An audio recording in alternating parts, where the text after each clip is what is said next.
Okay, well, welcome everybody. Good afternoon, or good morning, or good evening, according to where you are.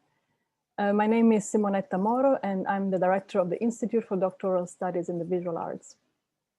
We are pleased to inaugurate today a year-long symposium called On the Anthropocene, Either Or, with a series of lectures by distinguished artists and scholars this spring, starting with our guest here today, Dr. Natalie Loveless. The lectures will address the role of art and philosophy in relation to questions of ecology, climate change, coexistence, and sustainability as an existential urgency of our times. The lectures are open to the public, as you know.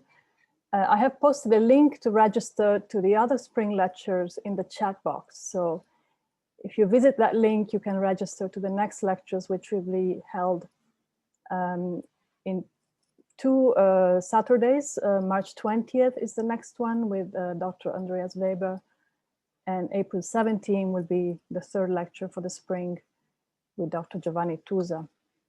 So please visit the link and register for the next ones.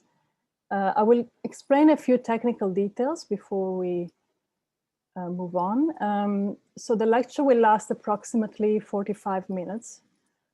It will be followed by approximately 30 minutes of Q&A. So I urge you to keep the camera and audio off for the duration of the lecture, but please turn it back on for the Q&A. We would like to have a live discussion. So the best way to go about that, because of the high number of participants, will be for you to write your name in the chat box if you want to ask a question, so that you will be placed in line, and we may call you in the order in which the names are written down.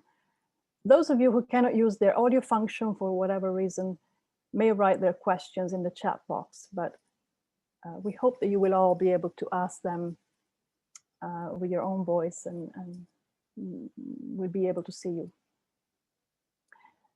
Before properly introducing Natalie Loveless, and thank you for being here today, let me say a few words about IDSVA. The Institute for Doctoral Studies in the Visual Arts is a low residency PhD program in visual arts, philosophy, aesthetics, and art theory. Although we are based in Portland, Maine, as a true nomadic institution, we do not have a campus, and we exist everywhere our students and faculty are. IDSVA innovative curriculum combines long distance online courses and in-person intensive residencies. IDSVA's aim is to change the way we think, to change the way we see the life world and the way we see one another. That change, the change we're working toward as a shared communal aspiration, stands as IDSVA's vision of the possible. And one of the ways we do so is to bring together scholars and artists who believe that the split that has divided the arts from the philosophers no longer serves the future of mankind. We need a new way of thinking that crosses boundaries between art and philosophy. And I would now like to invite one of our PhD candidates, Jacka Rodriguez Colon, to introduce artist philosopher extraordinaire, Dr. Natalie Loveless. Thank you. Thank you, Simonetta. Thank you, everyone. Before I open the floor for Natalie Loveless, I would like to say that it's an honor, it's a pleasure to introduce her. I first encountered her work during my MFA program on my first week of residency. One of the professors, Jeff Cox, came to me and he said, like, do you know Natalie Loveless' work? I'm like, no. A few weeks later, he emailed me. I emailed Natalie if she could email me her presentation from a conference. And here it is to share it with me. And it was a paper about new materialisms on new maternalisms. And reading that opened a whole new window for me as an artist who was starting practice research to articulate what my practice has been and what it was going to be after. So to introduce her today in what is now my doctoral house is like closing a circle or opening a new one. Natalie Loveless is an artist, theorist, curator. She's associate professor of contemporary art and theory in the history of art, design, and visual culture at the University of Alberta, located in Amistawashi-Waskayan on Treaty 6 territory in Canada, where she also directs the Research Creation and Social Justice Co-Lab Oratory, co-leads the Faculty of Arts Signature Art in Research Creation, and was recently appointed convener of the Kuehl Scholars Program on Climate Resilience in the 21st Century. Her recent books, How to Make Art at the End of the World, a manifesto for research creation, published by Duke University Press in 2019, and Knowings and Nots, Methodologies and Ecologies in Research Creation, published by University of Alberta Press in 2019, examine debates surrounding research creation and its institutionalization, paying particular attention to what it means and what it matters and why it matters to make and teach art research creationally in the North American University today. She's also co-editor of Responding to Sight, the performance work of Marilyn Arson, published by Intellect Press in 2020.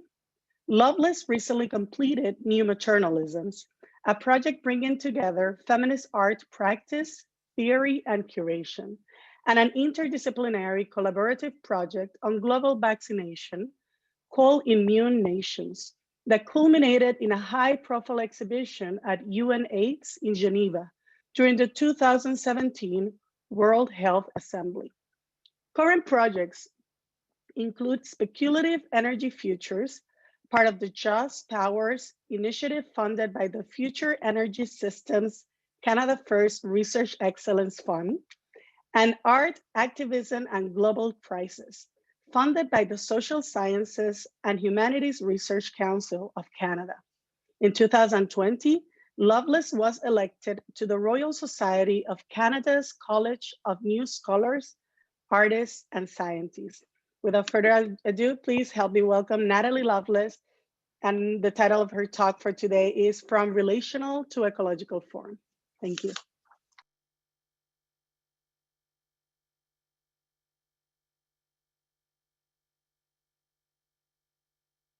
Okay, can everyone hear me? I'm going to assume silence means yes. Great. Yes. And I'm going to share my screen.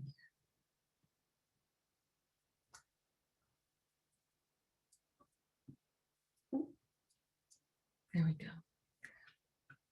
And just close this down. Okay, great. So I sincerely want to thank Jekka for that lovely introduction. That was really, really quite touching. And I want to acknowledge Simonetta George and all of those at IDSVA for the work that they do in training the next generation of art thinkers and workers at a time when artistic thinking attuned to social and ecological justice could not be more urgent. I'm really very happy to be here today, and I'm grateful for the opportunity to think with you in the context of this particular series on the Anthropocene, either or. So yes, really, I'm pleased to be here. And as you may have heard, as many of us are, I'm going through some serious kind of health issues, not with my body, but with close family. And so this is a moment that thinking through how art can nurture resilience matters to me more than ever. And while that's just a subtext in my mind, I want to thank you for the opportunity to be here thinking with you today, sincerely. So with that said, I am speaking to you today from Treaty 6 territory. This is Amistawaskagan. It's also known as Edmonton. And for those who are piping in from abroad, this is in Western Canada, kind of in the middle of the province of Alberta, but really quite north when it comes to population densities in Canada. And I've been living and working here since 2012. However, I was born in a place called Tiohtià:ke, or Montreal, which are the unceded lands of the Kanien'kehá:ka Nation. And that's where I grew up, a daughter of Lithuanian Jews who came through Ellis Island at the turn of the 20th century, and of the Acadians of Port Royal, Nova Scotia, who settled there in the mid 1600s. 1666 is the date that we have, amongst other settler and immigrant lines. Excuse me, Natalie, I'm sorry. If you're No. sharing something right now, we cannot Yes. see your Okay. screen. I got it. Thank you. I'm going to stop sharing. It tells me I'm sharing, but let me just restart that. And thankfully, none of the slides so far matter. What were you seeing? Just out of curiosity. Just a black screen. Oh, nice. Very Malevich of me. Hey, great. Apologies for that. And here, let me try this one. And if you could just jump in and let me know if you see this one. Okay. Do you see that? Yes. Okay. And now if I share it, do you see that? Yes, it looks good to me.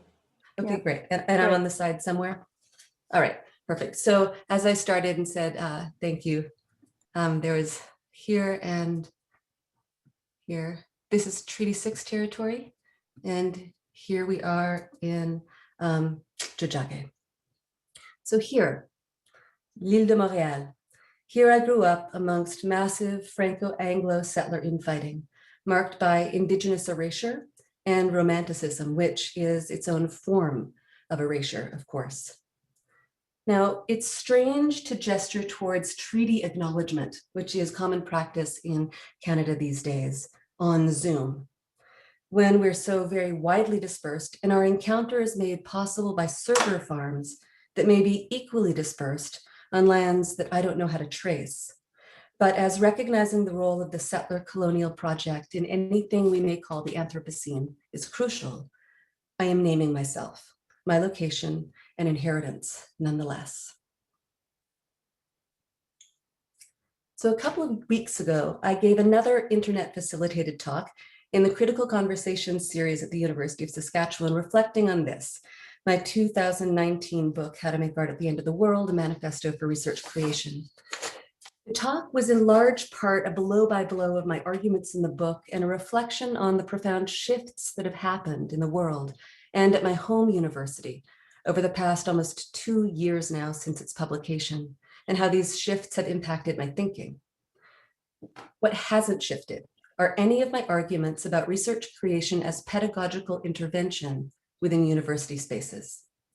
What has shifted is my sense of hope for the future of the university, for the future of my university, given the specific intersection of crises that have configured the past 18 months for me and many of us.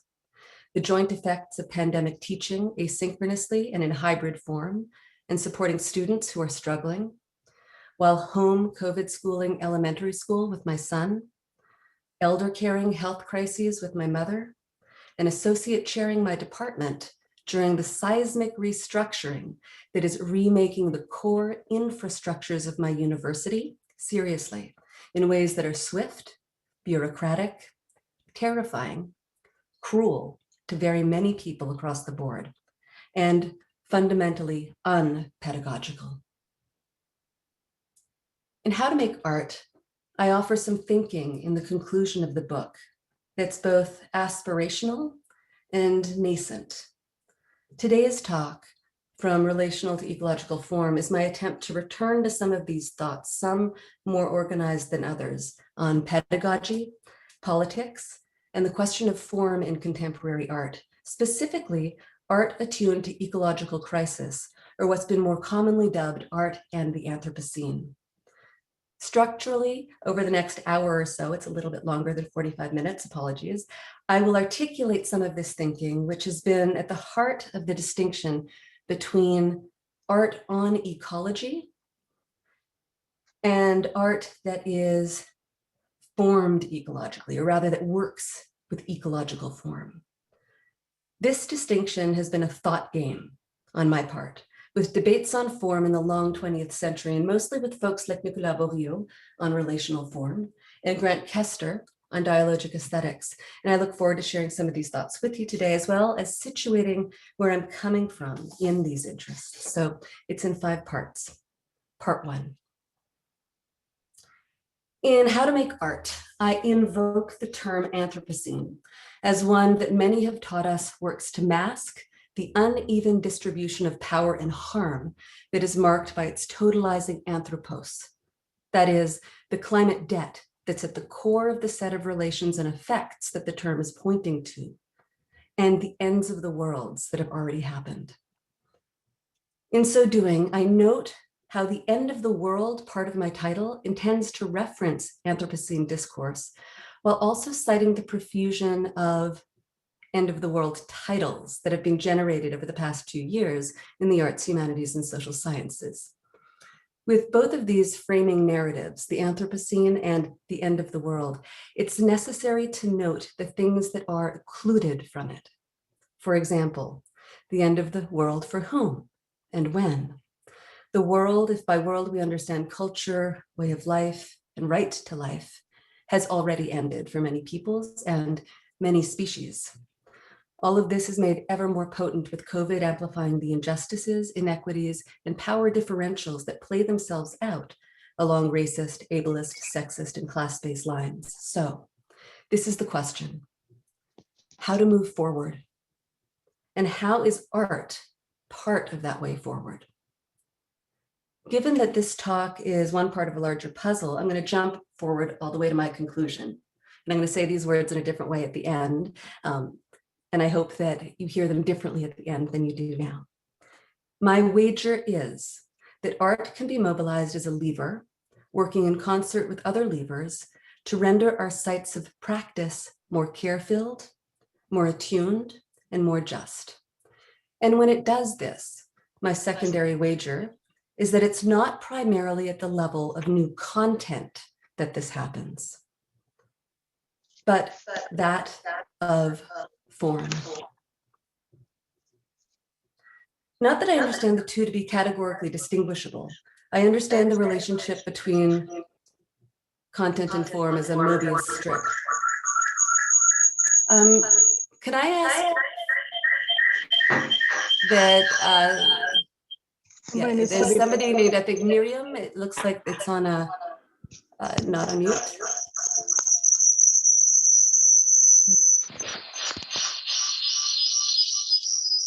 The organizer could mute all, and then I will unmute myself.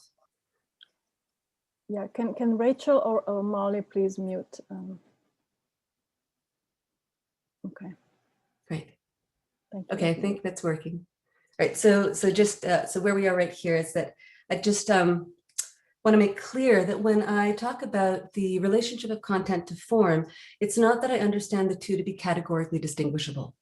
I understand the relationship between content and form as a Mobius strip, but I distinguish them momentarily here for the sake of pointing towards the ideological separation of content and form within the structures of power that govern many of our spaces, and that's the key. So the question is, and this of course is far from a new question, what is the constitutive relationship of content to form? And how does attention to form, constitutive shape or structure, inform content? How does attention to how form, constitutive shape or structure informs content help to denaturalize the hegemonic givens of encounter in a way that is politically generative? This, in short, is the crux of the talk. So with that said, let me situate my stakes in the question. As I make clear in How to Make Art, my research is grounded in my commitment to the university, and specifically to the classroom. It's grounded in my commitment to students who are training in art, art history, and visual culture, and asking themselves what they and what art can do in the context of climate catastrophe. In this context, let me put an assertion from How to Make Art on the table. Research creation in the classroom is tied hand in glove with the question of form. It is, first and foremost, a formal intervention into the academy. It asks not only what artistic research methods offer at the level of investigation into a research question, but what form might best fit the content of the research at the level of publication, of rendering it public, whether this be for an academic or general public, or the public of a professor in the context of a seminar. This means not only asking standard arts, humanities, and social science questions, such as, is this a method appropriate not only for the discipline or disciplines I'm working with, but also for the research question itself? Does it help me get at what I'm trying to get at? And which writerly vocality is best for the work I want to do here? The objective distance, the personally enmeshed political, the poetic? It means not only asking these kinds of questions, but asking whether writing on a page, in an article, or book form is indeed the best way to render our research public. Sometimes it is. I love the page in the book, the article, and this, the formal written talk. My research creational drive in no way jettisons such standard ways of working in our wings of the university. It simply works to denaturalize them as hierarchical givens. By way of a grounding example of how research creation works as a formal intervention, not only at the level of writerly vocality, which is, of course, itself a question of form, right, of writerly form, but also at the level of material, artistic form, I'm going to share with you a student project that I discuss, in fact, in How to Make Art. It was developed by a fourth-year undergraduate student in one of my art history classes who, trying to navigate the affective complexity of human-induced climate catastrophe and its implications for her future, developed a modest art life Fluxus-inspired research project around the following questions, and I quote from her research. How can care function as an intervention or an act of reworlding? And what does it mean to enact care ethics at a time so marked by cultural and intra-species violence? To explore these questions, she read and wrote about not only feminist scholars like Donna Haraway on the Thylacine, Alexis Shotwell on resisting purity politics, Adrienne Maree Brown on emergent strategy, and Maria Puig de la Bellacasa on matters of care in a more than human world. She also developed an artistic methodology designed to recalibrate her experience of the everyday, composing a new affective terrain for her research, one that worked to challenge the oscillation of denialism and despair that she found herself mired in. In the end, inspired specifically by Puig de la Bellacasa, this student not only wrote on care in the Anthropocene, but performed it daily. Over the course of the semester, drawing on the performance form daily practice event score, which I'm going to return to in more detail in just a moment, she set herself the following task: to perform every day 3 separate care actions: an act of self-care, an act of interspecies care, and an act of intra-species care, human to human, and an act of multi-species care. This project pushed her to situate care as a conscious and active part of her day-to-day life, and in her words, challenge the passivity with which academic theory is too often lived. So the point here, why I rehash this from the end of my book, the point here is that artistic research formally recalibrated her methods and outputs in the context of a research seminar. And this formal recalibration created new conditions of possibility for the research itself. It bears noting that this was not a studio course. It was an art history course. And of course, this flags that research creationalizing an art history course was itself a formal intervention into normative teaching practice.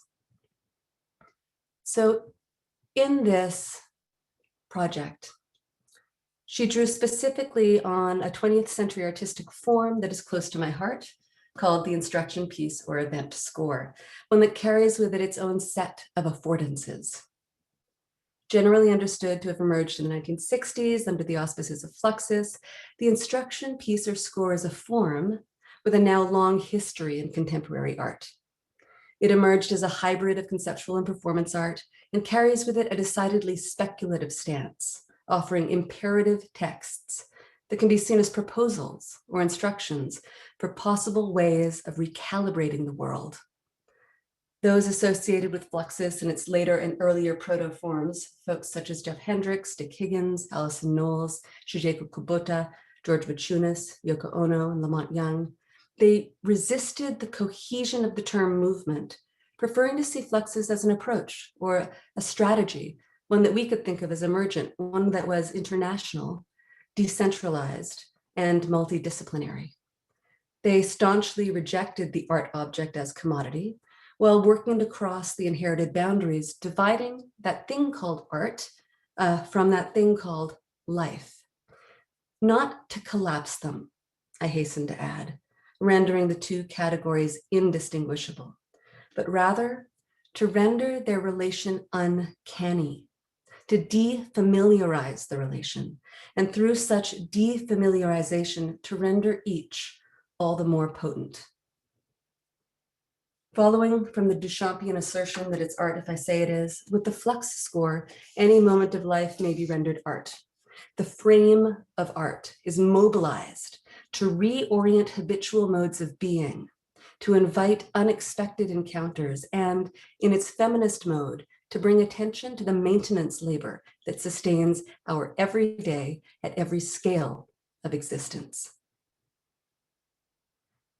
So linked to fluxus, this art life form of daily practice furthers the conceptual form of the instruction piece with its own structural affordances in turn, by insisting that an instruction be performed daily and for an extended period of time. The most famous of these art historically are Dershing Shay's year-long pieces, one of which is pictured here with Linda Montano, and on the right of my screen, Linda Montano's 7-year and then 14-year and then 21-year life as art projects. So this daily practice orientation, in my experience, does something that the one-off score does not. While the booklet or the exhibition of scores has the advantage of seeding the critical creative imagination in unexpected ways, the daily practice instruction or event score insists on the value of dailiness, of the quotidian. And it does this in two important ways. One, like the one-off event, it carves into the flow of the everyday, insisting that the performer pay attention to something else and pay attention differently, defamiliarizing and rerouting and framing a moment of the everyday as an aesthetic act or event. And two, unlike the one-off, it insists on the value of repetition. The things that we repeat, that we do on a daily basis, render the shape of our actions, our attention, and our being in the world. So at the core of the art life movement in contemporary art is the assertion that aesthetic orientations matter, that bringing the insight of artistic thinking and training into everyday life reroutes the flows of how we engage with each other and the world. It literally changes how we look, see, listen, hear, touch, feel, and move through the day. Imagine, to name some of the tasks that surround me on a daily basis, if one approached running a meeting, parenting, washing the dishes, attending to university restructuring as art. Imagine this, not only at the level of a conceptual call, but at the very material level of attention to form, attention to the shape and composition and intensity of an action, to the way that it is crafted. Consider the different degree of attunement and care that this, doing it as art, that is, in a way that is fundamentally oriented towards the question of form, would require. Part 2, the content of the form. So my perspectives here emerge across practice theory lines. They emerge from my training on the one hand in the visual arts, specifically body-based performance and conceptual art, and on the other, my training in the interdisciplinary and theoretical humanities, specifically feminist, psychoanalytic, artistic, and literary theory. In each of these settings in different ways, I learned the lesson of what the groundbreaking historiographer Hayden White has called the content of the form. White's constitutive intervention was to show how form produces content rather than being a neutral vehicle. In White's idiom, the emplotments of history constitute rather than illustrate the facts that they present as historical, with emplotment referring to the assembly of a series of historical events into a narrative with a plot. White argued that the means through which the category of historical fact is produced in history writing, its content, is constitutively tied to the very conventions of language, the form, being used by the discipline to produce its knowledge. Content, in other words, as artists and literary theorists are well trained to understand, content is enmeshed with the forms used to communicate it.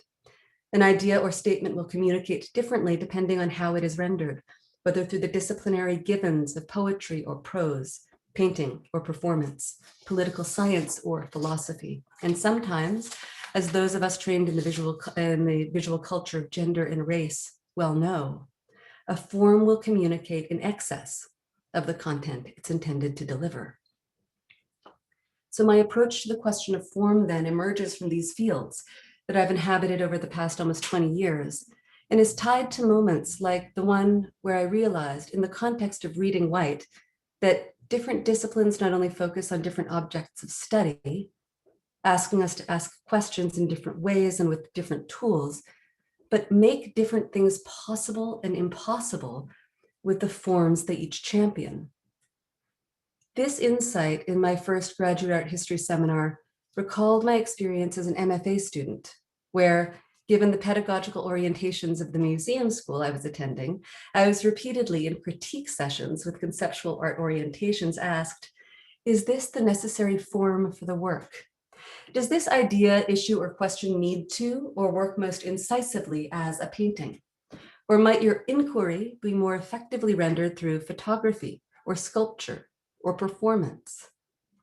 In such contexts, I learned to denaturalize my assumptions that I paint because I'm a painter, and instead began to think of artistic media as different ways of engaging with and rendering an idea or research question public, as different ways of thinking in, with, and through form. Here, in thinking through the distinction form, in addition to folks like Hayden White, I'm haunted by many voices, not all of whom I will name right now, and not all of whom agree with each other, but all of whom think through the politics of form. Voices like Victor Shklovsky, who in his 1917 essay, Art and Technique, argues for the value of rendering forms difficult in such a way as to incite and force critical engagement, seeing anew. I also hear Brecht in this context, and echoes of the mid-20th century uptake of Brechtian positions by folks like Laura Mulvey and Griselda Pollock. In my ears, there's also Kazimir Milevich's 1924 manifesto on non-objective art, a scathing critique of representationalism as a window onto another world, rather than a thing forcing us into the materiality and the aesthetic and political structure of this one.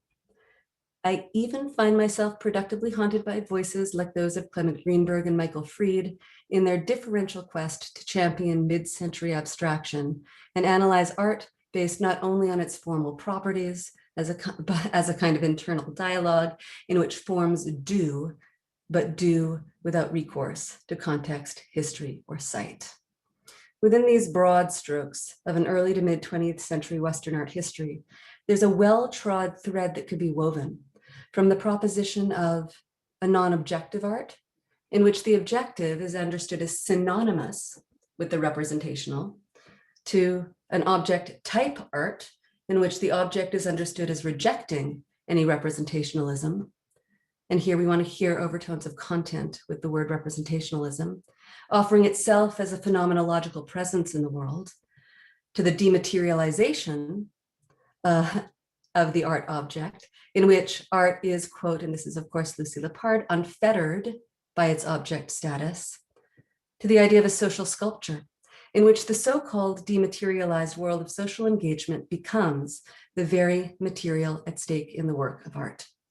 This is a history that, if we push forward to the end of the 20th and beginning of the 21st century, brings us, of course, especially when sketched in this particular way, squarely into the well-trod realm of critic and curator Nicolas Bourriaud's relational aesthetics, and those who have, in the decades, since its publication, That was in 1998 in French, and then into English a few years later. His collection of essays since they were published, those folks who have furthered and or offered critique of his theories. So today, relational art, connective and dialogic aesthetics, new genre public art, and art as social practice have become lingua franca in the art world. To say that relation through participation or dialogue is itself a sine qua non, a constitutive formal element, rather than a byproduct of a work of art, is something that makes complete sense within the disciplinary scope of the global art market and its allied and disallied spaces. And it's a distinction that has everything to do, especially when caricatured this way, with the debates on form and formalism, representation and abstraction, and objecthood that came before it, whether through alliance or rejection, or more often a mix of both. So part 3, Bourriaud, basic presuppositions and critiques. The practices that Bourriaud draws together for his theory of relation as form are informed by the so-called avant-garde practices of the 60s and 70s, with nods he makes to the Situationists International, to Neo-Dada, and Fluxus regularly throughout the text, and with a consistent through line back to Duchamp as anchor. His thinking is grounded in the artwork that he sees around him at the time in the 1990s as an established critic and curator located in Paris, and he focuses his analysis on the question of social alienation in the context of new at the time technological conditions, specifically the internet and burgeoning social media. You'll remember that 6 Degrees started in 1997, MySpace wasn't until 2003. And he sees relational aesthetics, importantly, as both a response to and an intervention into these technological conditions as they configure the social. In relational aesthetics, Bourriaud tells us, the drives for the betterment of society marked by the avant-garde of the 19th and 20th centuries are neither simply reproduced nor rejected in the contemporary, that is late 20th century moment that he's speaking from. Instead, they are re-articulated in a fragmented, iterative, and modest manner rather than a totalizing and revolutionary one. For Bourriaud, there is no new totality, new society called for at the macro level. Rather, famously, we have micro-political engagements and minor modifications. This is really important to Bourriaud. He writes, relational art is not the revival of any movement, nor is it the comeback of any style. It arises from an observation of the present and from a line of thinking about the fate of artistic activity. The basic claim, the sphere of human relations as artwork venue, has no prior example in art history, even if it appears after the fact as the obvious backdrop of all aesthetic praxis and as a modernist theme to cap all modernist themes. In other words, he wants to show how relational aesthetics is the apotheosis of modern art in its non-teleological form, while at the same time asserting that relational aesthetics is anything but a rehash. It is authentically of its time, responding to the technological and social conditions of the moment and offering itself as a non-prescriptive political recalibration. Here, relational aesthetics aims for a better world, but locally and situatedly articulated without any grand program at the level of content. Content remains ineffable at the level of political program within Bourriaud's text. Rather, the form is the content. It is the political program, and I'm going to come back to this. But first, as has been noted by many, and I'm thinking of the UK curator and scholar Helena Reckitt, most notably here, in tracing one through line for understanding and championing the art of the 1990s, for example, and famously Victor Venit, who in 1993 took over New York City's 303 gallery, turning its space into a kitchen from which he made the public Thai curry and invited them to sit at tables and talk to each other as art. In tracing that through line, Bourriaud fails to amplify whole other trajectories of contemporary art with which such practices are imbricated, In doing so, its often artistic approach is explicitly committed to social justice and activist art, that given the particular way that he theorizes deterritorialized subjectivity through Guattari, he condemns to a kind of stable identity political orientation. This preference on his part for a politics to be articulated implicitly at the level of form, rather than overtly at the level of content, is particularly visible in his chapter on Felix Gonzalez Torres, who he lauds for an aesthetic, and I always cringe at this part, he lauds for an aesthetic that he calls discreet. This is also the chapter where he famously dismisses feminism, anti-racism, and environmentalism as, quote, the most die-hard forms of conservatism, framing them, again, quote, as lobbies playing the power game by enabling it never to have to call itself into question in a structural way. He does that on page 61. This indeed is one of the shortcomings, and I mean this literally, a kind of a falling short of his thinking in the book, specifically in his belief in the value of non-essentialized subjectivities. Bourriau throws the identitarian political baby out with the bathwater, not having learned the lesson yet of someone like Angela Davis, who reminds us, excuse me, there we go. Angela Davis, who reminds us to take our identity from our politics, not our politics from our identity. In any case, this erasure of race, class, gender, ability, etc., within Bourriau's world is something that we're going to come back to. But for the purposes and for our purposes in this particular section of the talk, what is important to highlight is the perspective from which he is making these statements, what he thinks he's doing. That is, he is warning us about a kind of fetishization of the political as content. Now, the manifesto as a form, which is indeed how I read relational aesthetics, necessarily tells certain stories and not others. No analysis can say it all or do it all, and nor should it. A manifesto works to make something manifest, to declare, to provoke, and it often fails to cover all bases and account for all counter-arguments. In this regard, we can read relational aesthetics both with and against the grain. Indeed, the histories Bourriau overlooks and purposefully seems to want to distance himself from are precisely those histories that help me think with Bourriau, respectfully, though infelicitously, when it comes to his claim regarding relation as form. That is, it's precisely these practices that he overlooks that help me get at the question of ecological form in his wake. Anecdotal sidebar. I grew up on relational aesthetics. When I say I grew up, I don't mean I was enamored of it, as I was, say, of 70s feminist and performance art practice, but it was all around me. I did my MFA in the early 2000s. And though I didn't actually read relational aesthetics until I was writing my PhD a handful of years later, the zeitgeist that gave rise to relational aesthetics informed what I was doing in the studio. At the time, I was surrounded by a heady mix of performance and conceptual art histories, by institutional critique, by a resurgence of interest in Fluxus, and the influence of post-structuralist thinking, bolstered by my love of the journal October. We understood what we were doing as conceptually driven, as socially engaged, and as experimental. Social practice and new genre public art literacies were not yet institutionalized. And in a way that can happen when things are in their infancy of being theorized and institutionalized, we didn't think that what we were doing was doing work in any particular vein.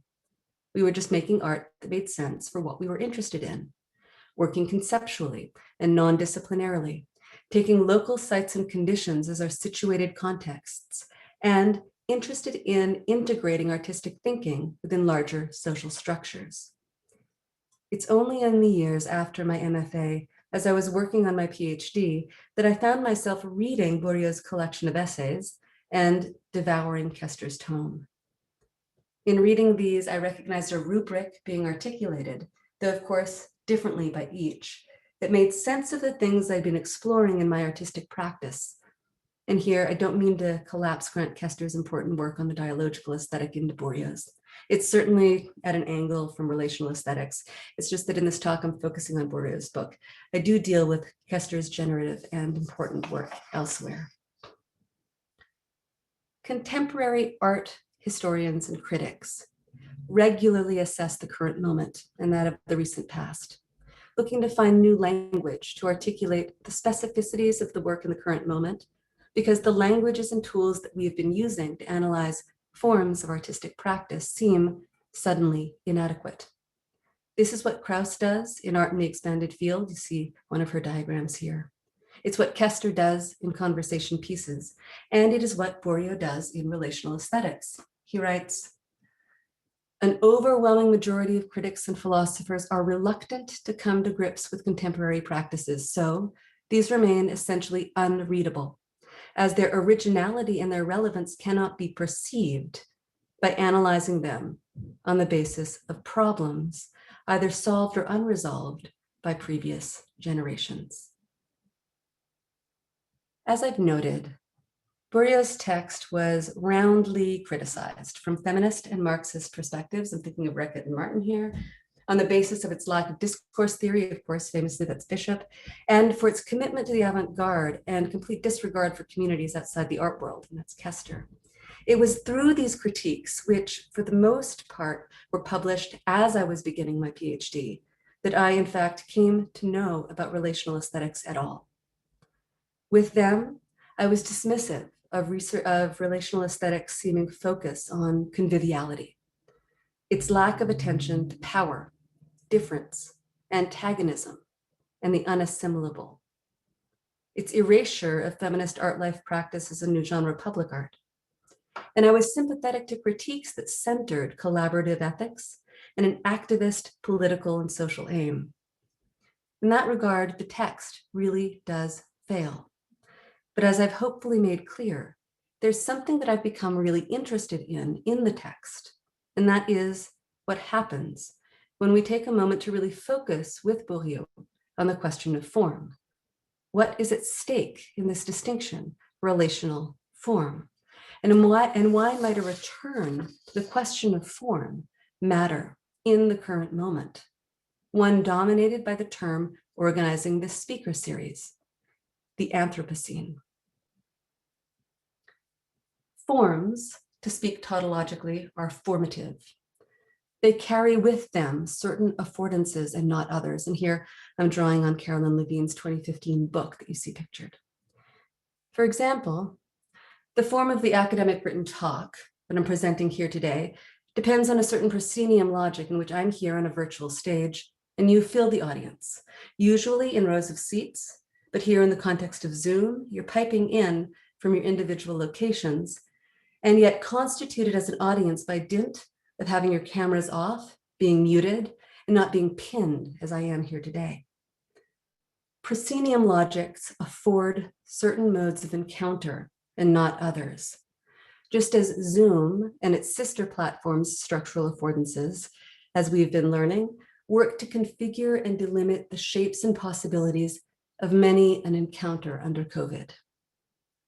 This proscenium, if taken as given, as an imagined fourth wall, is a structure guided by passive consumption on the one side and self-contained gestures on the other.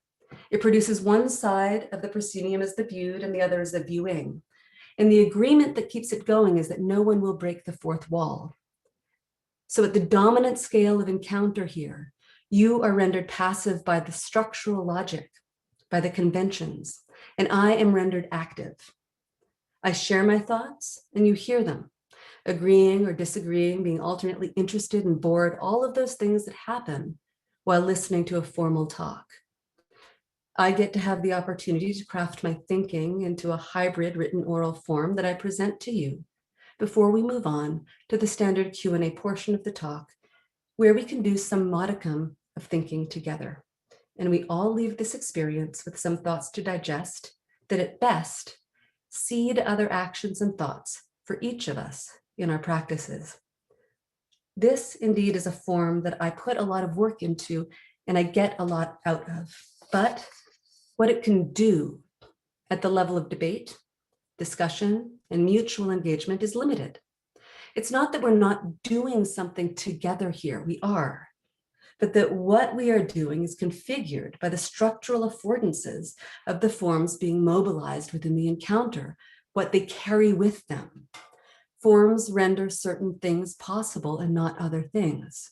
Forms constitute realms of possibility and, importantly, carry with them embedded value systems. So with that as the background, I return to my questions. Why does Bourdieu call relational aesthetics a theory of form? What is at stake in the ways the question of form plays itself out across his text? Indeed, this is a question that Bourdieu asks himself. What does a form become, he asks on page 21, when it's plunged into the dimension of dialogue? What is a form that is essentially relational? So while the question of form is at the core of his text, it is one that Bourdieu quite often glosses over, or after raising, as he does here, moves on from too quickly. So in what follows, I'm going to do my best in short form to highlight some of his thinking and why it's of interest to me. Part 4, Bourdieu and scattered speculations on form. In large part, Bourdieu seems to understand form in much the way that I've been invoking here in my talk today. Form, not only as shape, the form that a material, say clay, is molded into, but as constitutive structure. What constitutes relational art is that rather than relation being a byproduct or secondary effect of the work, the modes of encounter, sociality, and relation are, in fact, the sine qua non, that without which the work would not be what it is. In Bourdieu's words, this generation of artists considers intersubjectivity and interaction neither as fashionable theoretical gadgets, nor as additives or alibis of a traditional artistic practice. It takes them as a point of departure and as the main informers of their activity. He goes on to say, what was yesterday regarded as formless or informal, informal, is no longer these things today. When the aesthetic discussion evolves, the status of form evolves along with it and through it. Indeed, relational art is made of the same material as the social exchanges. A dinner around a soup is every bit as material as a statue. And here what distinguishes the dinner event from the statue is its temporal address. While the statue operates at the register of what he calls monumental time, that is available at any time for anyone, the dinner occurs in factual time. Its temporal situatedness is constitutive. And here, Peggy Phelan on Performance Art's Only Life, being in the present, echoes in my ears. Now, one of the main critiques lodged against Bourdieu is that he frames the modes of relation that govern relational aesthetics, not only in the ways that I've described so far, that is, as temporally situated and as micro-political and micro-utopic, but for much of the text as convivial, which has a slightly different register in the French from the English. But in both languages, this call for conviviality, at least as articulated in Bourdieu's text, sidesteps the question of discursive communities and communities of practice. That is, while it's clear that conviviality requires shared agreements and modes of inclusion that presume both the basis and the capacity of the convivial, as well as hold up the convivial as value, this is not offered as a problematic within the text. I bring this up not only because it is a critique that's been brought up by many, but because it's a critique that in fact Bourdieu addresses head on in the text. And I think we can learn something from looking at the way that he responds to this critique. The principal argument held against relational art is that it supposedly represents a watered down form of social critique. They, relational aesthetic artists, are also reproached for denying social conflict and dispute, differences and divergences, and the impossibility of communicating within an alienated social space in favor of an illusory and elitist modeling of forms of sociability by being limited to the art world, end quote. So the critiques that he identifies here are that one, the works he champions are firmly located within the confines of the art world rather than in community. And two, that they seem to fetishize the evacuation of dissent under the sign of conviviality. However, what these critics overlook, Bourriaud tells us, is that the content of these artistic proposals have to be judged in a formal way. It would be absurd to judge the social and political content of a relational work by purely and simply shedding its aesthetic value, and by that he means its formal value, as was not so very long being advocated by the champions of a committed art, in other words, a propagandistic art. And again, here his concern is with a fetishization of content. This quote on page 82 is not in the Gonzalez-Torres chapter, but in the final chapter, a chapter called Towards a Policy of Forms. And here is where it becomes necessary to read Bourriaud against himself. Now, as many have noted, reading Bourriaud against himself is necessary. It's necessary because he contradicts himself often across the collection of essays. For example, when he asks, how is an art focused on the production of such forms of conviviality, capable of relaunching the modern emancipation plan by complementing it? How does it permit the development of new political and cultural designs? It would seem that his analysis his insistence on an analysis of relation as form devolves into an analysis of a specific quality of relation, that is, conviviality. This is on page 16 of the text, but later, on page 83, he writes, in a Thierry Venite exhibition, for example, it's possible to see a form of naive animation and lament the slightness and artificiality of the moment of conviviality on offer. But to my mind, this would be to mistake the object of the practice for the purpose is not conviviality. So from the beginning to the end of the book, and given that this is a collection of essays, then this means from one moment in his thinking to another, we seem to have moved from conviviality as key to art and social change, micro-politically articulated so as not to reinforce that with which it rejects through resistance, of course. We seem to have moved from that to, it seems, the relegation of conviviality to only a situated possible outcome, rather than the formal core of the work. Indeed, by the time we get to the end of Bourriaud's text, the chapter dedicated to the work of Guattari, it seems that really what Bourriaud is arguing for is an account of relational aesthetics as ecosophic practice.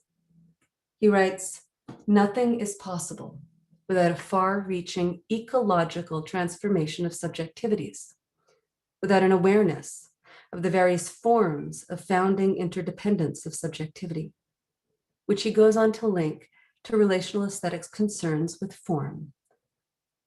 Our day and age is certainly not short of political projects, but it is awaiting forms capable of embodying it, and thus enabling it to become material. For form produces and shapes sense, steers it, and passes it on into day-to-day life. Here, an understanding of interdependent intersubjectivity is key to his championing the works of relational art precisely as those forms needed in the then contemporary moment. Bourriaud's relational aesthetics rejects what he frames as a romantic aesthetics founded on the ideal of the independent, solitary genius. And instead, Bourriaud categorizes the artist as an agent of what he calls operative realism, an art worker working with the material of the social in ways that infiltrate our reigning alienated social orders and that carve out micro pockets of non-alienated encounter, precisely by taking intersubjectivity and interdependence as a formal given. The artist takes up hegemonic social roles and creates conditions of encounter that defamiliarize normative modes of sociability and the social role here, the host, the professor, the parent, the cook. These become ready-made, reclaimed, and rearticulated. Burio frames this as filling in the cracks in the social bond and as a set of tasks carried out beneath or beside or beneath the real economic system, so as to patiently re-stitch the social fabric. This indeed is the apotheosis of the avant-garde with a difference. Our social givens are defamiliarized such that the issue no longer resides in a broadening of the boundaries of art, but in experiencing art's capacities of resistance within the overall social arena.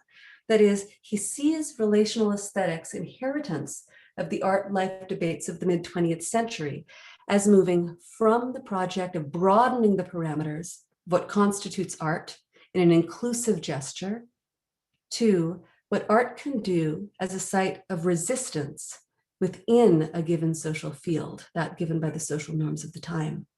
And here, the avant-garde concern with defamiliarizing forms returns with relation as the form being defamiliarized. There's much more I could say and want to say about Borio's arguments, but I'll hold these for the next talk. And I'm going to switch gears for my final part to a recent example through which to think about how the question of relation as form might be rethought in the context of art in the Anthropocene today.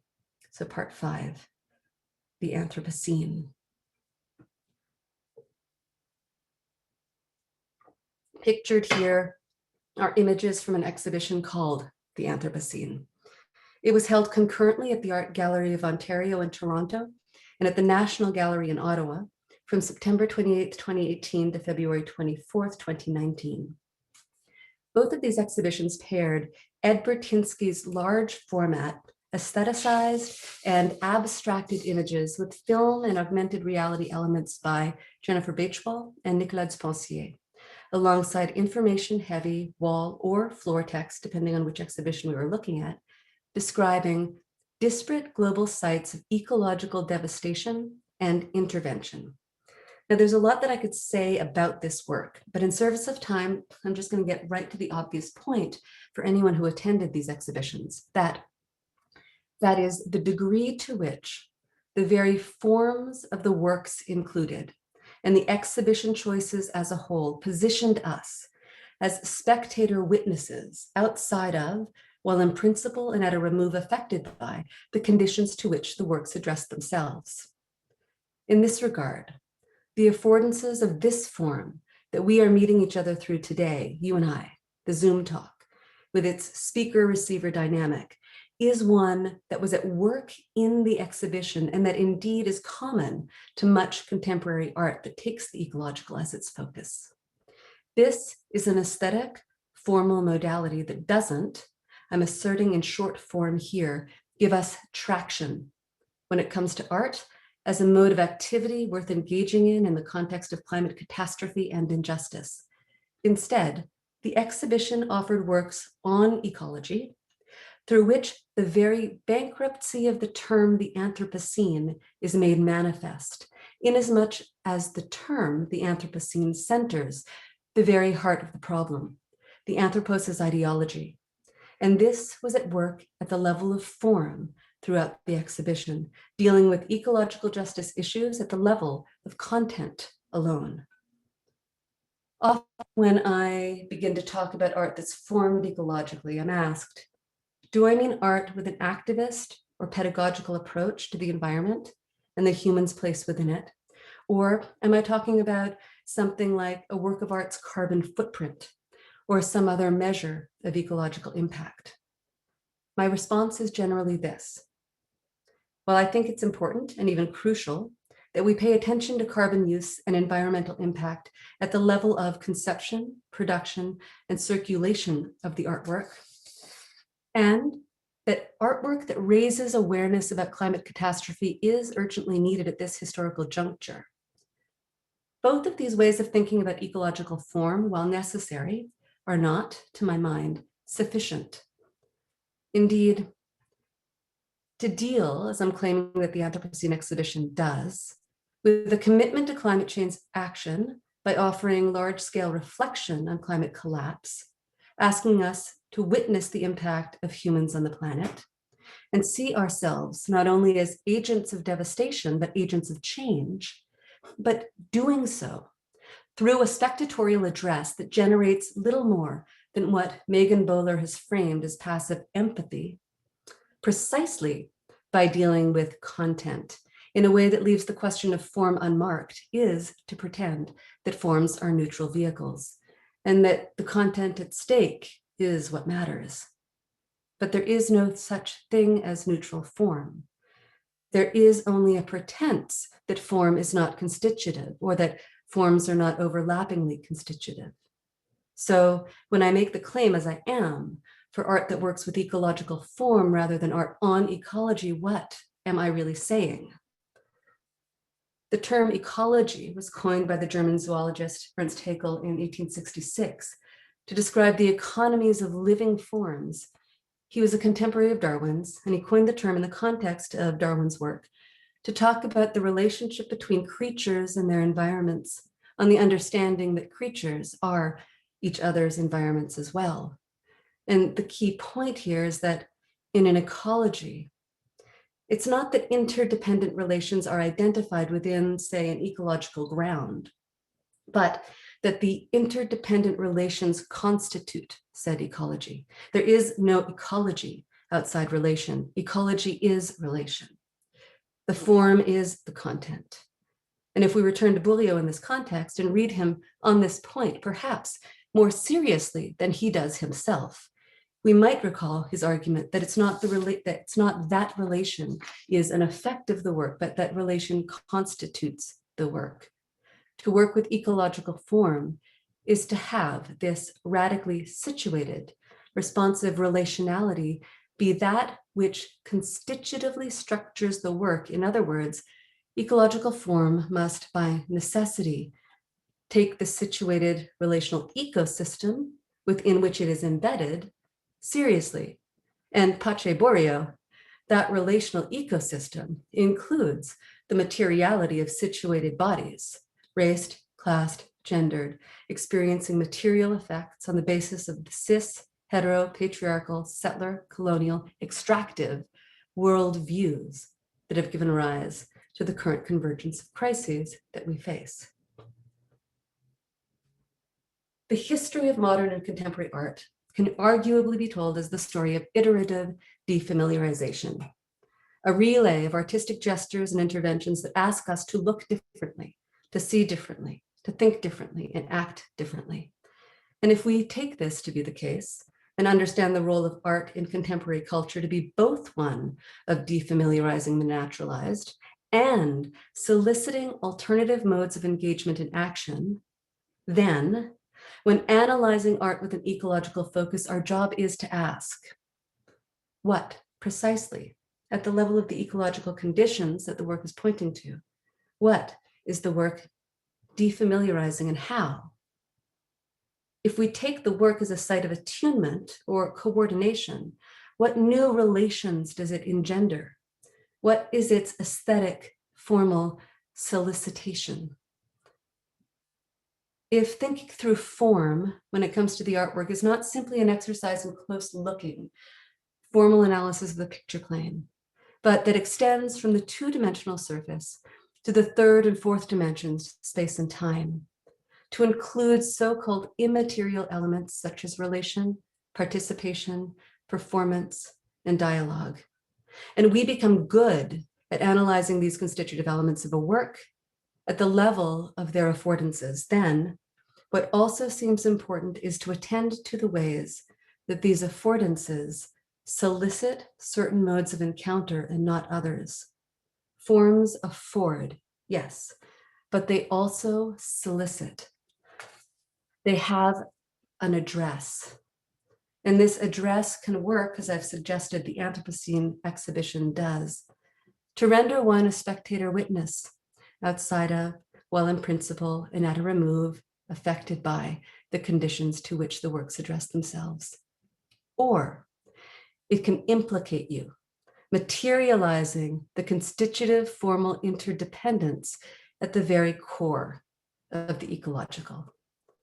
So ultimately, my claim is that we need not only political, technological, economic reorganization to help us move beyond our toxic ways of doing life under petro-colonial capitalism, but social and cultural shifts at the level of daily orientation and practice. What art contributes at this historical moment is skill in creating aesthetic and affective spaces within which we not only reflect on what is so, but work on imagining otherwise, modeling otherwise, inhabiting our worlds otherwise.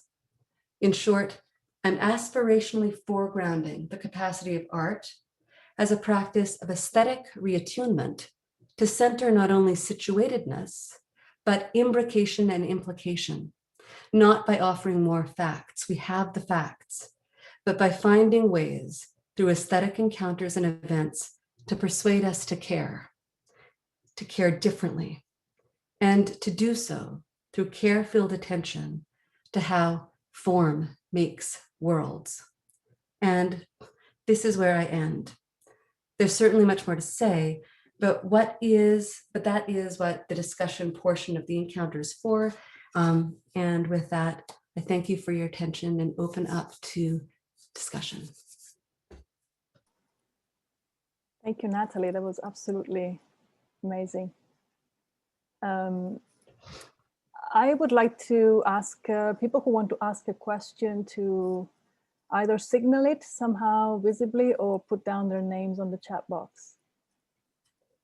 So go ahead, please, and don't be shy. And if people are putting names in yet, because sometimes it takes a moment, I can jump in by saying that a question that I often get, and this is not in relation to almost everything I do, is, can you give me an example, right? Like, who are you looking, like, what kind of work do you think does this? And the truth is, I tend to shy away from giving representative examples, interested in kind of theory and method and in invitational approaches that can be materialized and mobilized in many different ways.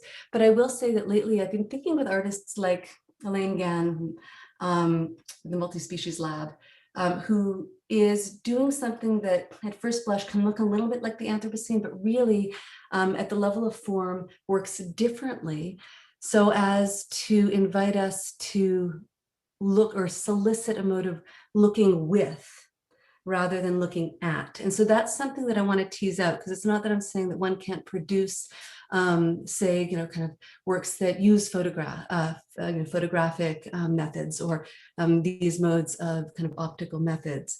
So I'm interested in how looking at work like hers helps us think through looking with and looking at. But there's also an artist, and she's located in the States. There's an artist in Canada here named Randy Lee Cutler. And right now I've been thinking a lot with her series of salt walks. And she does these fundamentally relational salt walks that bring people together and take dialogue as form, but like along with Carolyn Levine's insight that we're never dealing with just one form. There are always multiple overlapping forms at work. In Cutler's work, there's also something I'm really interested in teasing out, which is a methodological form being mobilized that I link most closely with a kind of feminist STS situated inquiry approach, because in the walks, one of the things she does is take salt seriously as like a material node, as an interlocutor and an agent. And in the walks, the relations between people, they're decentered for a more than human approach that takes ecological interconnectedness as a given in a way that unsettles rather than recenters the human, right? She starts with salt as a site of inquiry, and it's a kind of a core for a collective emergent research encounter. But over the course of a single walk, we engage in scalar shifts, right? From personal anecdotes and affective relationships to salt, to the salt that literally comprises the bodies from which we're speaking, to the minerals in the soil that we traverse, to the sodium chloride needed for these computers to run, right? So in that regard, one of the things I am thinking with in her work is the way that she moves us from what we see in the Anthropocene exhibition as an Anthropocenic logics to what, if we riff on Haraway, we could call a Cthulhucenic logics, right? Where the multi-tentacular decenters the anthropos as the core, right? So those are some people that I've been thinking with, and some kind of ways of thinking with work that in this project I'm interested in teasing out more carefully moving forward. Yes, sure, I just saw that. Barrett, I will put a link to those two artists in the chat for everyone. Thanks for asking. Thank you, Natalie. You kind of answered a question that I had, but I want to give room to Nandita has a question. Hello, thank you so much. Can you hear me? Hi, I can, thanks. Yes, I'm speaking to you from Cincinnati, Ohio, and I appreciate this lecture so much. I have a question actually connected to your book, which I've been perusing for even before we knew about this lecture series. And I wondered if you could talk about boundary objects and this idea of research creations that cross disciplines and your thoughts on that. Okay, and before I do that, can you say a little bit more about like where you're situated and the kinds of kind of maybe boundary, like objects you work with and disciplines you come from? So I am an architect, city planner, artist, art educator, and now an IDSVA artist philosopher. And I actually teach a transdisciplinary class, several classes that cross art, design, engineering, and biology. And I'm very interested in how my students create boundary objects, and even starting to define how, when artists, engineers, scientists, biologists work together, what do they make and how do they you know, transverse these terms of cross transdisciplinary work. Yeah, that's great to hear. And it is something that I'm profoundly committed to and interested in the Academy in multiple ways. And I see it articulated differently, say, in a classroom from a collaborative research project. And I'll just say a little bit about both of those, right? Because the turn here that is kind of core to the book and core to Say What I Do. I teach the entry-level approaches course. I call it approaches because that's what it was called in my doctoral program, but we just have a number for it. It's called 630. All the new grad students come into it, and a different professor teaches it every year, and there is no set methodological syllabus because this isn't, say, methods in art history. This is crossing the three main areas of our department, which are design studies, studio practice, and the history of design, art design, and visual culture. So in that context, one of the things that we work to set up from the beginning is, first of all, a grounding of where we are coming from in terms of our affective attachments, right? Why are we in these disciplines? What brought us here? What are the generative texts or objects that, that were kind of ruptures in our kind of pathways that led us to where we are sitting there in the 630 classroom, the beginning of fall each year, right?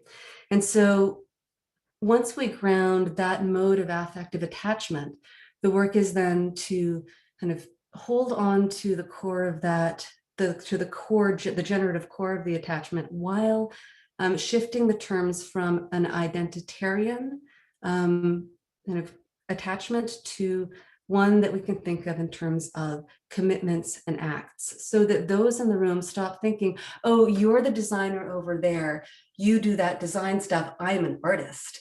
Or more commonly in a lot of the courses I teach, because of the students who come to me, and I describe this at some points in the book, the artist who's like, oh yeah, that theory stuff, right? Like, I'm an artist, I don't do that. And or vice versa, no, I'm an art historian, don't ask me to research creationalize and learn through playing with form. I don't know how to do that, right? And so those kinds of identitarian, I'm calling them, understandings come from the training practices that many of our high schools are steeped in, and many of our colleges support, right? These kinds of siloed approaches. And so the work in the classroom really is to shift that understanding of what we're doing when we're thinking with our research questions and with the methods and tools that we are both moved by and trained in and genuinely care for, right? There are certain practices I genuinely care for, right? As you can tell from the talk, right? The instruction score in Art and Life Daily Practice is a mode that I come back to in every book, it seems, that I write. And in every work that I do. So it's not about jettisoning those attachments, but about re-articulating our relationship to them. And in that move in the classroom, and in centering the kind of the research question, the research node. So we switch from the beginning of the class to, okay, so what brought you to your MFA or your MDes or your MA in art history? What is it? To what is the node of curiosity that really exceeds the disciplinary ground that you are in, right? What is that node of curiosity? And then by taking that seriously, what ways can we open up the disciplinary givens that we come with, not rejecting them, but what ways can we unpin their necessity and learn from each other in that classroom, so that in an ideal world, by the end of that classroom, folks in the room understand each other's practices in new ways, can hear themselves in the other, and most importantly, their own relationship to their practices, their modes of expertise are defamiliarized. And in that encounter, when it works well, I've heard by the time we get to year 2 or year 3, I will have the designer stop me in the hall and say, thank you. Thank you for that course, because A, it shifted my relationship to my objects of study and my means and methods. And as well, it created a community of praxis in the classroom and across the program that then facilitated different kinds of work to emerge over the course of my training, right? And so that really, if anything, this is me trying to play with treating the classroom as a work of art, as an intervention in social practice, and extending that to the department, right? And yes, so that's one thing. And I think I'll just in short form say, when it comes to collaborative research projects, which I've done in interdisciplinary contexts, bringing scientists and policy members, and policy experts and artists and engineers and folks together, Indigenous elders, right? When we're working in that context, like on a project, there's similar work to be done that takes time and is iterative and involves first grounding where we are speaking from, and then in those cases, really looking for the sites of dissent, the sites of miscommunication and misunderstanding. So when the policy expert says, we can't go to the UN and do this without having, our brand, and the artist turns and says, we're not your propagandist, right? No, artistic research is an emergent form. It works differently. I'm not on brand and then paint by numbers. And then we had to move through that to actually hear from where we were each speaking, such that we could re-articulate around the shared project. And in the end, those kind of generative debates and dissents really made something possible that wouldn't be possible otherwise. Right. Thanks for your question. Thank you, Natalie. Somebody's asking, I missed what specific class you are speaking about. This is the course for all incoming graduate students in the department that I'm teaching in. So it has folks who self-identify as visual cultural theorists, art historians, industrial designers, visual communication designers, painters, folks in the studio arts, printmakers, etc. Okay. Question by Karen Moskovich. Hi. Hi. Hello, Dr. Loveless. Thank you so much, Simonetta. Dr. Loveless, I'm curious to hear more from you about your own personal art practice and how that's been impacted, not only by your PhD research, but by the sort of extension of your theoretical research into relationality and community. I mean, you're so generous with how you think about the classroom as a communitarian space and the ethics of ecological thinking.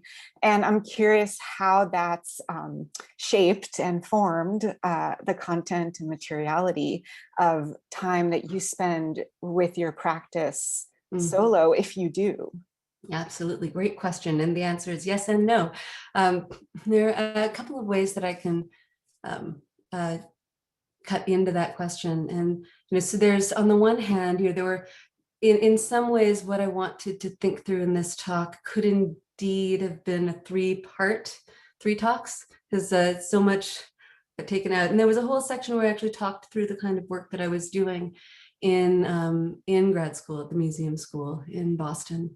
And but I won't speak to that right here, other than to say that it was dialogue driven, and I was doing a conceptual wall drawings that were in silver point that emerged from dialogic encounters and were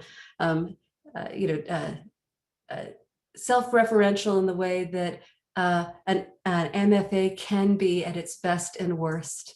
I think I invited the entire everyone who was part of the machine producing me as a master of fine arts, from the groundskeepers to the students to the colleagues to the folks in administration, to come into the gallery during the time allotted for the exhibition to have a conversation with me about where they placed value in this machine we call the institution of the museum school. And then we had objects and graphs and these drawings, but then of course I evacuated all the content from the conversation to leave it as a kind of an enigmatic encounter. It was classic graduate studentitis, but I loved it. But the kind of a shift happened to get to your question. A shift happened when I went to my PhD, which was not a practice-based PhD. In fact, IDS, I started my PhD in 2004. If I'm not wrong, Simonetta and George, IDSVA started in 2004, correct? Was that the first? No, 2007. 6 and 7, okay. Were you talking about it? Were you starting to conceive of it back then? Doesn't matter. I remember the beginning years of my PhD, I heard about IDSVA. I've been, in fact, enamored of IDSVA since the first few years of my PhD. But the fine arts PhD, or the practice-based PhD, wasn't actually, for a number of reasons, on my radar, right? I didn't, it wasn't an option in the world that I was in. And so I ended up doing a theoretical PhD.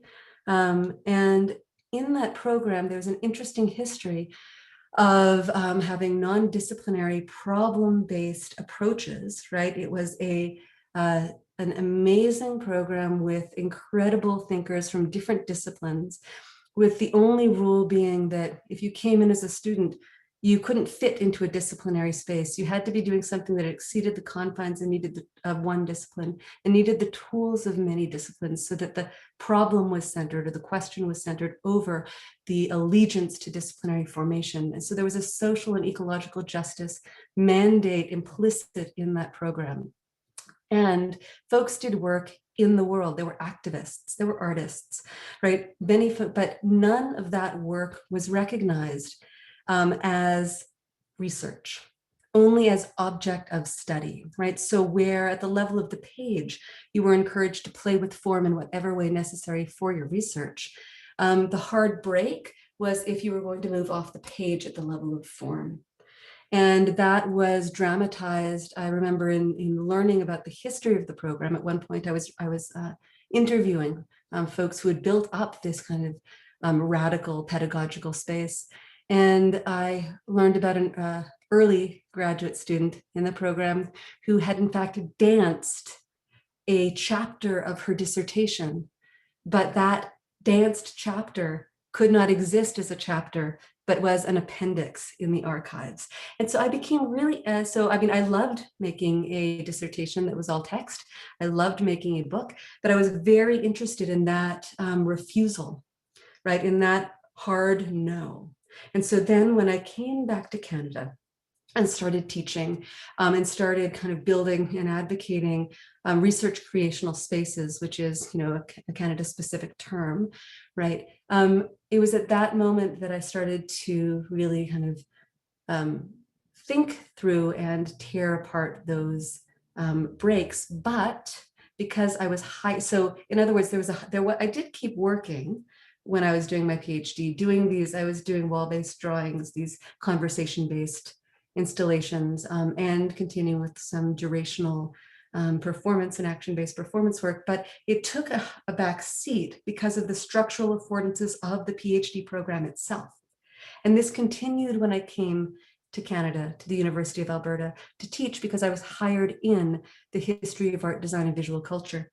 And so at the level of merit increments, of yearly assessments, of advancement to associate or full, all of those moments, the formal conditions of the program and the institution and its modes of kind of assessment and advancement require that I foreground not making, right? Though I've continued to do so. Of course, you know, you heard about the New Maternalisms Project, and you know, and right now I'm working through a series of projects that take Paulina Oliveiras's deep listening as kind of a research modality. And so there are various ways that these things come in, but the very specific affordances of those institutional frameworks required them to take a back seat. And so, yes, so it's something that I'm really, really interested in. And so to bring it full circle, the answer is the location that I understand to myself to be working as artist most acutely is the classroom. It is the department, and it is the university, right? And the question of how to inhabit these as spaces that unsettle colonial logics and that recenter interdependence, interconnectedness, care, and true pedagogical attention. Understanding pedagogy is something that, as Paulo Freire famously told us, you know, is not organized around the banking model of information, but that requires an emergent curiosity, right? What does it take to organize our spaces that way at the level of daily encounter, or at the level of syllabus framing, or at the level of program restructuring, which I'm involved in right now? Thank you so much. Thank you, Natalie. It's a kind of a nice, in a way, link to the next question, which is, could you talk more about the institute you have recently created at your institution? It depends which one. I mean, yes, there's the research creations. So there are a couple of kind of space making structures that I've built up and worked on and collaborated on since arriving at the University of Alberta. And one is the Research Creation and Social Justice Collaboratory, which started as the Research Creation Working Group in 2014 and became the Research Creation and Social Justice Collaboratory in 2017 or 16, somewhere in there, that academic year. So that's one. But then there's also more recently the signature area in the Faculty of Arts, the signature area on research creation, which we were awarded, which I guess in some ways is kind of proof that the Research Creation and Social Justice Collaboratory did what it needed to do in order to kind of center conversations in the university around this way of working, and to think research creation as interdisciplinary form, such that it could be recognized with a signature area that then is held up by the faculty itself as one of its areas of excellence, right? So that is, so I can speak to both of those in terms of what they practically do. The easiest way to distinguish them is that the signature area is a university agent. So its commitment is to folks at the university or wanting to pair with the university, so that, say, a student thinks, oh, I want to go to the University of Alberta and work research creationally across the area of, I don't know, the medical humanities and dance and performance art. They can go in and be linked to all of the professors and the courses and the other students who are working in this area. And then for folks in the university who want to start to think this way or learn about these methods, they have a resource. So it really is an amplifying agent and a connectivity agent in the faculty itself. Whereas the collaboratory, while kind of located in the university and also doing that, is really more like a research lab, from which a lot of kind of projects can emerge. And it is less a kind of service worker of the university and more of a research lab for thinking about research creation attuned specifically to social and ecological justice, because of course research creation is mobilized in many ways and in many places. And so that's really what we want to advocate for and center. Thank you, Natalie. Yeah. We have Anna who would like to ask a question. So Anna, feel free to come up with your video audio.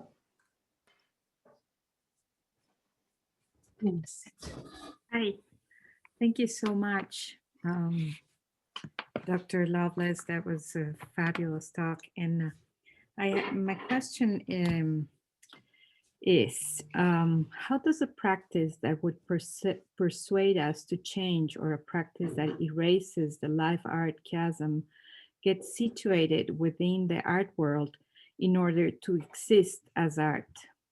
Or is this idea more akin to Joseph Beuys' notion that we are all artists, and in a utopian future, we would all be undertaking practices that truly erase the life-art divide and relate to the planet cosmos as artists?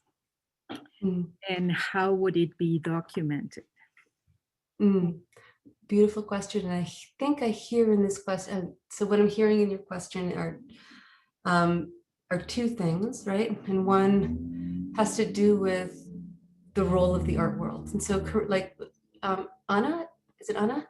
So correct me if I'm wrong. So what I hear you, and what I hear implicit in that question is, Natalie, are you saying that we have to jettison the art world, and that anyone who's involved, within art world structures is failing to really work in kind of an ecological mode and not doing work that is accountable to the contemporary moment? So on the one hand, there's this question about, can we work infelicitously within, or even still love art world mechanisms and modes of display and modes of circulation, right? And then this Beuys part of the question, which is, do we, what is the role of everyone as an artist and this kind of thing, right? So is that what I'm hearing? Yes. Yes. Great. So yeah, perfect question. Yeah, and I'd say for the second part first, so Beuys is of course one person to think with, but recently I've been kind of thinking with more excitement with Albers. Right, and there are ways in which you think about what Albers was building pedagogically at Black Mountain College, right? The kind of where that that facilitates a both and, though of course Beuys was both and in this regard as well, right? Where we can both think about the forms that we're the forms of pedagogy that we're engaged in, B, the modes of, say, the forms of work that we are making, right, their object status and what those solicit and how they work.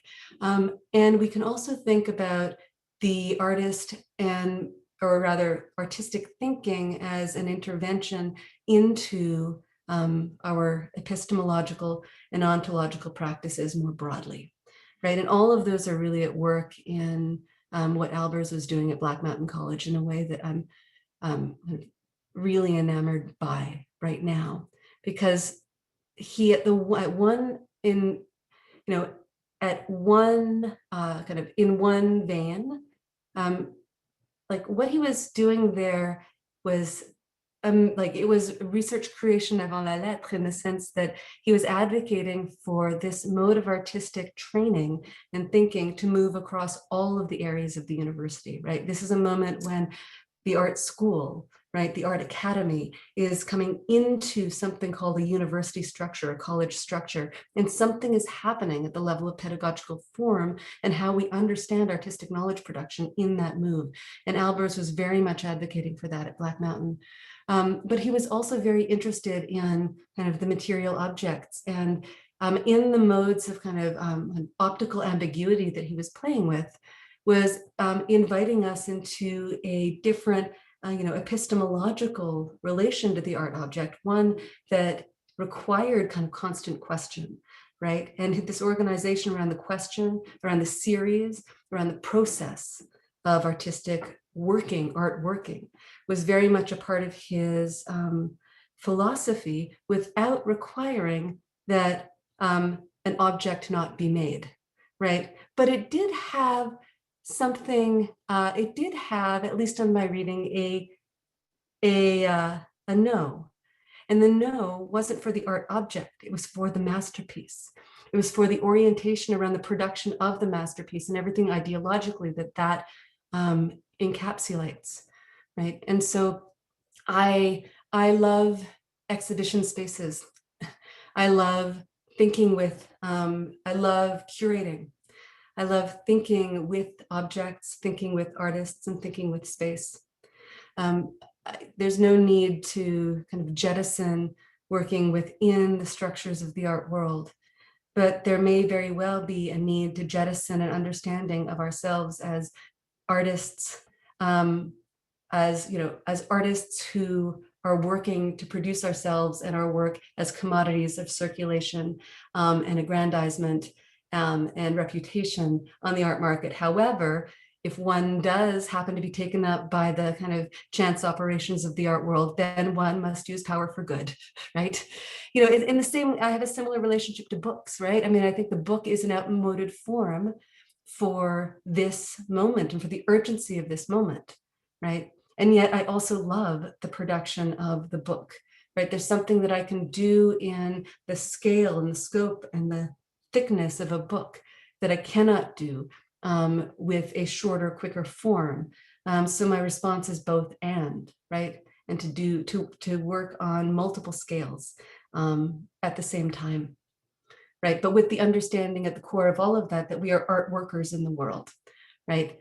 If we are organized around social and ecological justice and looking to attune ourselves in ways that has the capacity to make a difference. And then the question is, how, I mean, this is the not of working at this particular moment. There is no outside of the convergence of crises that we are currently experiencing. And so that we cannot know whether what we are doing is the right choice or if we are making a difference. And Alexis Shotwell's Against Purity is a beautiful book in that regard, right? To think about implication and what that means for how we move forward as artists and as activists, and from where we gain traction and what modes of community, right? And community kind of, I'm thinking of it in terms of kind of critical consciousness raising practices, right? That we can engage in at this moment, everywhere we can, in every system we are embedded in, and with every person we encounter. Senator, I wonder if I could just jump in for a second. Mm-hmm. Hey, George. Yes, George, Hi. go ahead. Thanks, Senator. Natalie, I have to jump, but before I go, I just want to say to you how thrilling and what a joy it is to have you here at IDSVA today and in my heart as always. Thank you so much. What an unbelievable thrill. And of course, I thank you on behalf of all of our students as well, and they will thank you with even greater enthusiasm when they get the chance, I don't doubt. You be well in the meantime. Thank you. Thank you so much, George. It's great to see you. You be well. George. Thank you. Thanks, Senator. For those who are here watching this, George Smith is the president and founder of IDSVA. So it's great to have him here. Natalie, would you like to take 2 more questions? I'm yours. I think we have time for that, if you're not too tired. I'm going to read one from the chat. So it's by Nadine Kalin, who asks, if research creation and arts based on practice-based work is emergent, how is it not a modernist undertaking to reinvent form? This is a question that my doctoral students keep coming up against in relation to the forms of research creation, such as the proposal and creative thesis. And is Nadine able and willing to, I often find it difficult to parse questions when they're not in the voice of the person. If there are technical reasons that Nadine can't, Yeah, it's I'm okay. here. I'm here. Yeah. So And yes. so could you just say that again for me so that I can follow it properly? So my students undertake creative theses and dissertations, right? So we're lucky to have that opportunity. But in committees, they're often presented with this question: is how is this work not modernist? How is your reinventing of the form of the proposal or the dissertation not just a modernist undertaking? So I'm wondering about your thoughts, because you're often cited by my students to push back. Well, I mean, my first response to that question would be to ask, well, what is it that's meant in that retort by just a modernist reinvention? So what are the kind of, it seems to me, so that it's difficult to answer the question really in the abstract, because every research creational kind of doctoral project or intervention is mobilizing forms differently and mobilizing disciplines differently. And if I'm being cited, I assume I'm being cited because the main intervention of the book is to kind of, I mean, basically the main intervention of the book is to say, okay, if we are thinking about research creation not in general, or artistic research not in general, but actually in the university, what is happening at the level of kind of disciplinary practice and pedagogical form, then like one of the histories that we can look to is the history of interdisciplinary intervention in the academy, organized around kind of area studies, say women and gender studies or critical race studies, the kinds of interventions that gave rise to programs like the History of Consciousness, the University of California, Santa Cruz, where the question of the research question is kind of centered, and the different disciplinary languages or methods, they are denaturalized in terms of the mode of contribution that's at stake.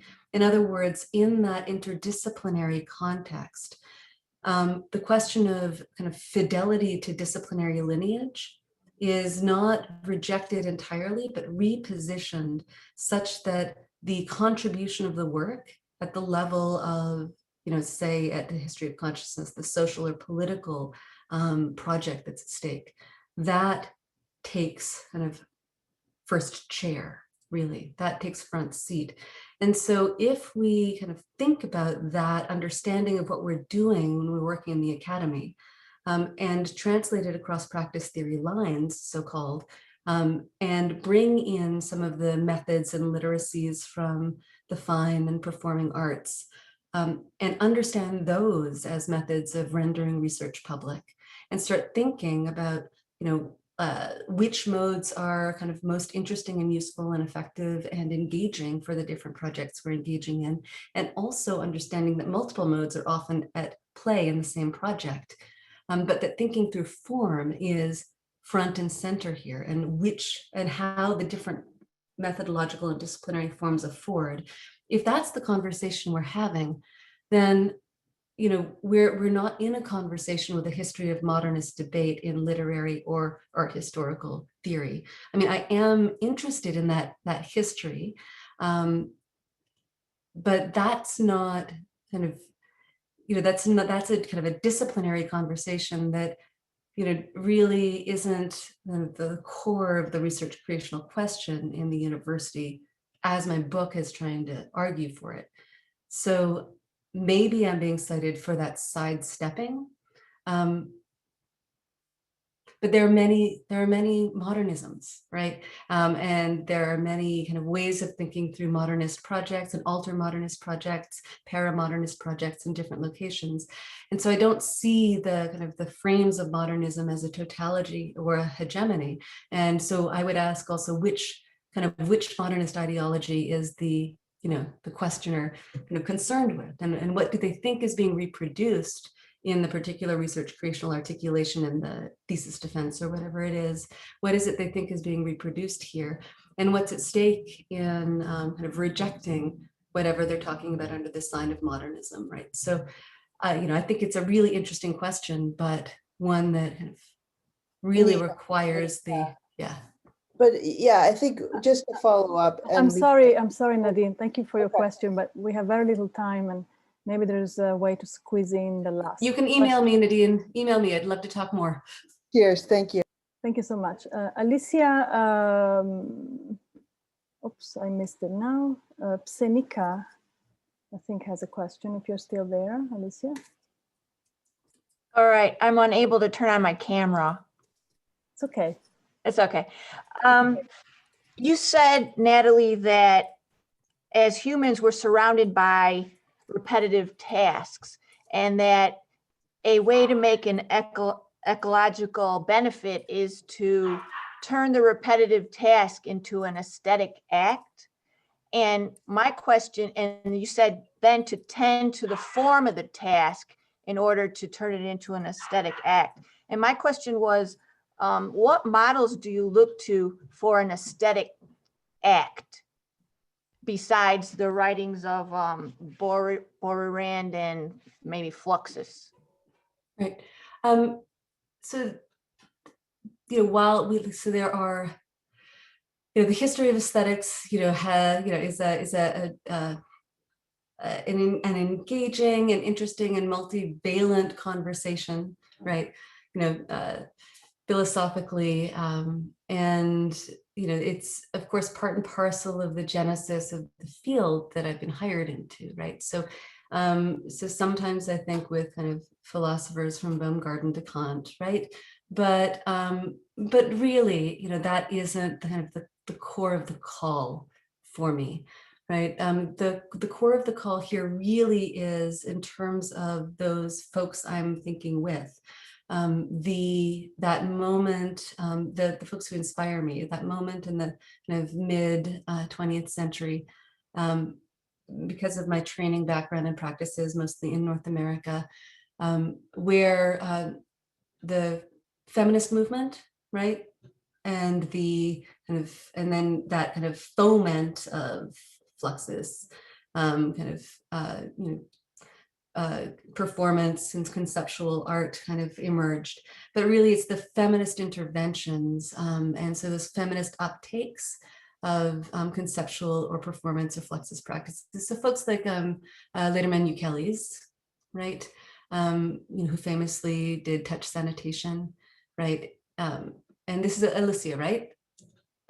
Who is it who has it? Okay, great. So so I don't want to rehash things that most people in the audience know, but Ukeles, it was a beautiful project, right, in which she brought attention to the infrastructures upholding the city called New York, right, through the sanitation system, right, that literally is one of the kind of infrastructures allowing the city to function.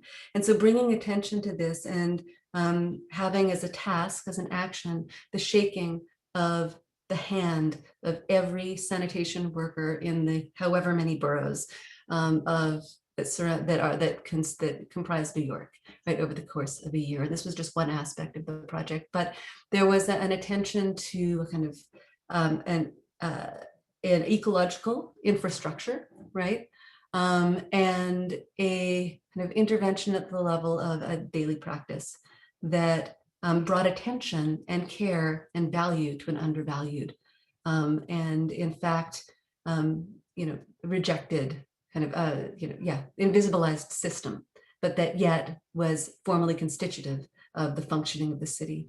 And so, I look to people like that, and she also wrote something called the Manifesto for Maintenance Art, right? And so she is a touchstone figure in which she started to do work around kind of parenting as art, cleaning as art, again, to bring attention to devalued, often feminized modes of labor. And through that mode of attention, value them, but also to render them differently. And so I did do a 3-year daily practice project in the first 3 years of my life as mother. And it emerged from a requirement to bring together my status as mother with my status as artist, with my status as academic, at a moment when the material realities of all three calls on my being seemed to require me to choose and seemed to want to cancel each other out.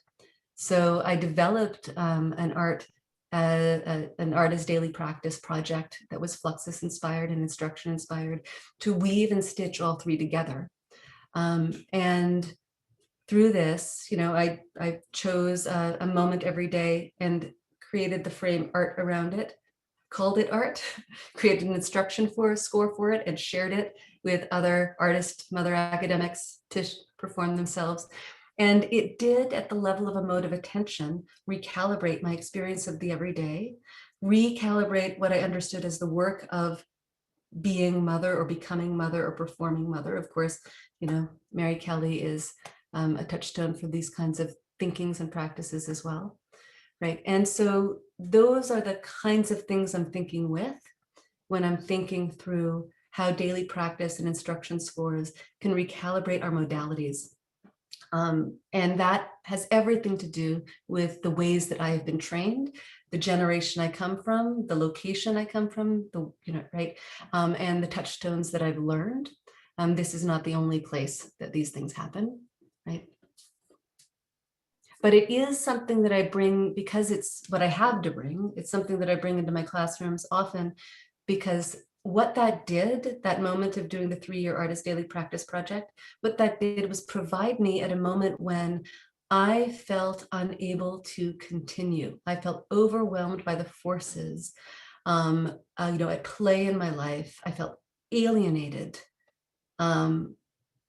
incredibly lonely, alienated by the structures of nuclear family parenting, kind of settler colonial, family structures. Everything about that left me feeling unable to move forward at a moment that I desperately needed to find a way to thrive. And so this was a strategy for developing kind of affective traction to, and to render these three overlapping sites an area of research and question. And that facilitated me moving forward, which is why I share it when I'm teaching art in the Anthropocene, quote unquote, because I have students often in their undergraduate degrees, sometimes in the beginning of their graduate degrees, who are thinking through the overwhelming enormity of the intersecting crises that we're facing and literally asking themselves, what am I doing a degree which is structured on this premise of a future at a moment that you're having us read things that are telling us that this future is canceled, right? And so, with students in my office hours saying, I feel like I have to, and this has happened, I feel like I have to quit the course because I'm so overwhelmed, I do not know how to move forward. I share these practices not as the practices or the only practices, but as a way of working with aesthetic form and these particular feminist art histories that I've seen as able to kind of create conditions of kind of traction and capacity in face of what feels like oppressive conditions, right? And so that really is from where I'm kind of speaking when I'm sharing those. Thank you, Natalie, for your generosity in sharing all these thoughts with us. And I think we are at time now, so it's probably a good idea to end it here. Mm-hmm. And I wish to thank everybody who participated in this lecture. It was really wonderful to see so many people here sharing their thoughts and attention. And could I make a request? I want to also echo your thanks, but can I request that the chat be saved? Because there's so many wonderful things that I haven't had a chance to look at. And I will invite anybody who didn't get their question answered, or if I answered it inadequately in the context of the moment, to please email me, and I'm happy to have this conversation elsewise. Thank you. I'm sure there's a way to save the chat, so I will rely on Molly Davis for that. Thank you, Molly. Yes, it's all set. Wonderful. And again, thanks again, everybody. And thank you so much, Natalie. Thank you for your great talk. See you soon. Thank you, guys. Bye. Have a good day. Bye-bye.